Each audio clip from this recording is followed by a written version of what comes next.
सासू माँ बहू को बेटी जैसा साथ देने वाली। सावी और प्रज्वल इन दोनों ने भागकर शादी कर ली। सावी मात्र 20 साल की और प्रज्वल 25 साल का था। सावी अमीर घर से थी और प्रज्वल मध्यम वर्गीय था। सावी के घर वालों को इस रिश्ते से विरोध था। उसके पिता अमरजी को सावी के लिए अमीर लड़का चाहिए था। वैसे भी सावी के पिताजी के मुताबिक उसकी शादी करने की उम्र भी नहीं थी। थोड़ी सी समझ आने पर वह प्रज्वल को भूल जाएगी, ऐसा सावे के पिताजी को लगता था। प्रज्वल के माता पिता को इस शादी से कोई दिक्कत नहीं थी। सावी की पढ़ाई पूरी हो और प्रज्वल को भी अपने करियर पर अच्छे से ध्यान देना चाहिए, ऐसी उनकी इच्छा थी। बाद में वक्त आने पर वह सावी के माता पिता से बात करेंगे, ऐसा उन्होंने प्रज्वल को बोला था। एक बार सावी और प्रज्वल को बाहर घूमते हुए सावी के भाई ने उन्हें देख लिया।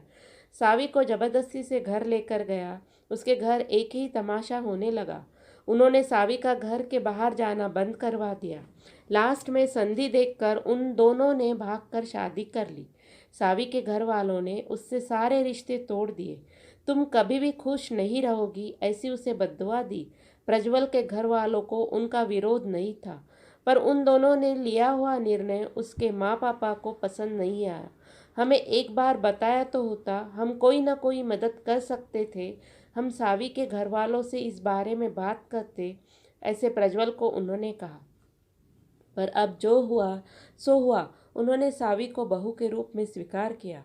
सावी और प्रज्वल को लेकर वह सावी के मायके में गए, पर सावी के पिताजी अड़े हुए थे। उनको सावी का चेहरा देखना भी पसंद नहीं था। पिताजी के खिलाफ जाने में माँ की हिम्मत नहीं हो रही थी। सावी के लिए अब मायका पूरी तरह से छूट गया था। धीरे धीरे सावी का ससुराल में मन लगने लगा। अब अपना जो कुछ भी है वह यहाँ पर ही है, यह उसे समझ आ गया। सावी बड़े लाड़ प्यार से बड़ी हुई है। उसे कोई भी काम की आदत नहीं थी। अब हमें ही उसे सब कुछ सिखाना पड़ेगा, ऐसा प्रज्वल की माँ को यानी सावी की सास को पता चला था। सब कुछ अच्छा चल रहा था, पर नियति के मन में कुछ अलग ही चल रहा था। उनकी शादी को जैसे तैसे 1 साल हुआ था और एक एक्सीडेंट में प्रज्वल दुनिया छोड़कर चला गया। सभी पर दुख का पहाड़ टूट पड़ा। एन जवानी में अपने बेटी की मृत्यु होने के कारण प्रज्वल के पिता को जबरदस्त मानसिक धक्का लगा। सावी भी पूरी तरह से टूट गई थी। अभी तो उनकी गृहस्थी शुरू ही हुई थी। सावी के मायके वालों को भी यह बात मालूम पड़ी, तब भी सावी के मायके वाले कोई भी नहीं आए। प्रज्वल की माँ इन सब में धैर्य से बर्ताव कर रही थी। प्रज्वल के अंतिम संस्कार का कार्य निपटा कर उन्होंने सावी को उसके मायके छोड़ आने का निर्णय पक्का किया। सावी उसके मायके जाने के लिए तैयार नहीं थी। उन्होंने सावी को बहुत समझाने की कोशिश की। बेटी, तुम्हारे सामने पूरी जिंदगी पड़ी है, इसे बर्बाद मत करो। मैं बात करूंगी तुम्हारे माता पिता से, ज़रूरत पड़ी तो मैं उनके पैर तक पकड़ लूंगी। उसे समझाकर वह उसके मायके लेकर गए, पर वहाँ भी उन्हें निराशा ही मिली। उसके मायके वालों का गुस्सा सावी पर से कम नहीं हुआ था। प्रज्वल की माँ ने बहुत मनाने के बाद भी उन्होंने सावी को माफ़ नहीं किया। उसके पिता ने कहा, आपको वह बोझ लग रही होगी तो उसे कुएं में ढकेल दो। प्रज्वल के माता पिता सावी को वापस घर ले आए। सावी के वापस घर आने से घर के बाकी लोग थोड़े नाराज थे। अब सावी को कोई भी खुले मन से स्वीकारने को तैयार नहीं था।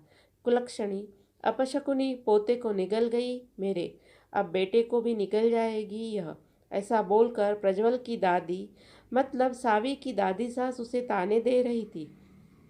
उस वक्त प्रज्वल के पिता की तबीयत बहुत खराब हो रही थी। यह सब सावी को सहन नहीं हो रहा था। उसने ठान लिया कि यहाँ से दूर निकल जाना ही चाहिए। रात को सब सो जाने के बाद वह निकलने वाली थी, तभी उसकी सास जो जग रही थी उन्होंने सावी को रोका। कहाँ जा रही है, ऐसे पूछा। माँ, मुझे जाने दीजिए, मैं अपशकुनी हूँ, मेरी ही वजह से यह सब हुआ है। मैं प्रज्वल की ज़िंदगी में आती नहीं तो, हमारी शादी नहीं हुई होती तो आज वह जिंदा होता। पापा का भी यही अवस्था होती नहीं। मुझे जाने दीजिए, मैं यहाँ नहीं रह सकती। सच में मेरे यहाँ आने से इस घर की सारी खुशियाँ चली गई। मुझे कोई अधिकार नहीं है यहाँ रहने का। सावी रोते रोते सब बोल रही थी। उसके सास ने उसे पहले शांत किया। सावी, तुम दोनों मिले नहीं होते तो, तुम्हारी शादी हुई नहीं होती तो, उस दिन उस ट्रक ड्राइवर ने में नशे में गाड़ी नहीं चलाई होती तो, रास्ते पर लोगों ने प्रज्वल को वक्त पर हॉस्पिटल में ले गए होते तो। बहुत तो है बेटा, और अब वक्त निकल गया है इन सब बातों का विचार करने का। प्रज्वल तो मेरा बेटा था, मेरी क्या अवस्था हुई होगी इन सब में, एक बार तो विचार किया क्या तुमने?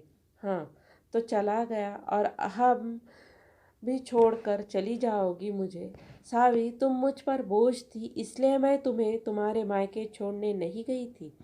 तुम्हारे सामने पूरी जिंदगी, किसी के ले जाने से हम जीना तो नहीं छोड़ सकते। यहाँ से ज़्यादा तुम वहाँ पर खुश रहोगी, क्योंकि यहाँ प्रज्वल की यादें तुम्हें हमेशा दुख देगी, ऐसे मैं सोचती थी। पर जाने दो, जो हुआ सो हुआ। अब तुम तुम्हारी पढ़ाई पूरी करोगी, मैं हूँ तुम्हारे साथ, और इनकी चिंता करने के लिए मैं हूँ ना।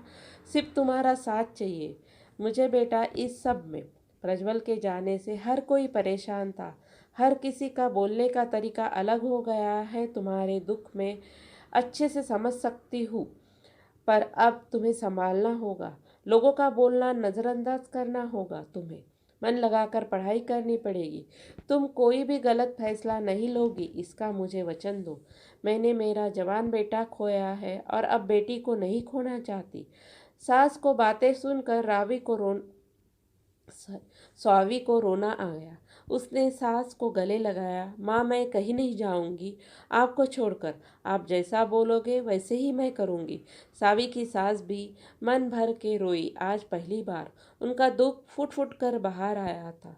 आगे सावी ने मन लगाकर पढ़ाई की। बहू नई, वह उसकी घर की बेटी बनी।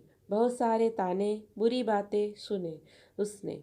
हर एक राह पर उसके सास उसके साथ थी। वो दोनों एक दूसरे की ताकत बनी। सावी आईएएस अधिकारी बनी। अब उसे दोष देने वाले लोगों का मुंह बंद हो गया। सावी के मायके वालों को भी यह खबर पता चली। उसके पापा के सिवाय मायके के बाकी लोग उसे पूछने लगे थे और उससे बातें करने लगे थे। सास ने अच्छा जोड़ीदार चुनकर सावी की दूसरी शादी करवाई।